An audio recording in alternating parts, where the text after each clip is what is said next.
Friends, ఇప్పుడే అందిన వార్త.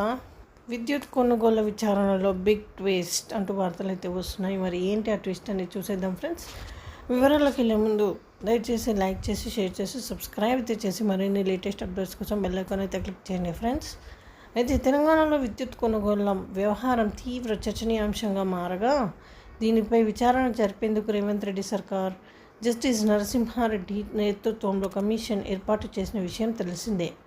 ఈ కమిషన్ ఛత్తీస్గఢ్ విద్యుత్ కొనుగోలు, యాదాద్రి భద్రాద్రి థర్మల్ ప్లాంట్ నిర్మాణాలకు సంబంధించిన అంశాలపై విచారణ చేస్తున్న నేపథ్యంలో బీఆర్ఎస్ అధినేత మాజీ సీఎం కేసీఆర్కు జూన్ 11వ తేదీన నోటీసులు జారీ చేసిన విషయం తెలిసిందే. కాగా ఆ నోటీసులపై 12వ తారీఖు సిబిఐ 12 పేజీల లేఖతో ఘాటుగానే స్పందించారు. అయితే కమిషన్ మరోసారి కేసీఆర్కు నోటీసులు ఇచ్చింది. ఇప్పటి వరకు కమిషన్కు వచ్చిన సమాచారంపై కేసీఆర్ అభిప్రాయం ఏంటో చెప్పాలంటూ నోటీసుల్లో కమిషన్ అడిగింది.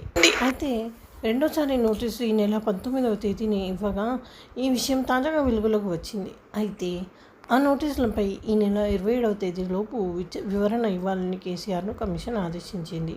కేసీఆర్తో పాటు మాజీ మంత్రి జగదీష్ రెడ్డికి, మరికొంతమందికి కూడా విద్యుత్ కమిషన్ నోటీసులు ఇచ్చింది.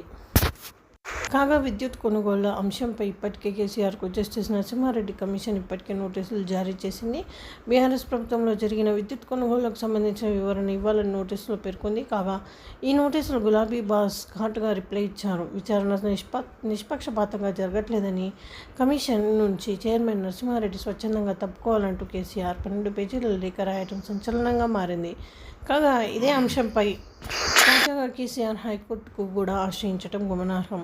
ఈ కమిషన్ను రద్దు చేయాలని హైకోర్టులో రిట్ పిటిషన్ దాఖలు చేశారు.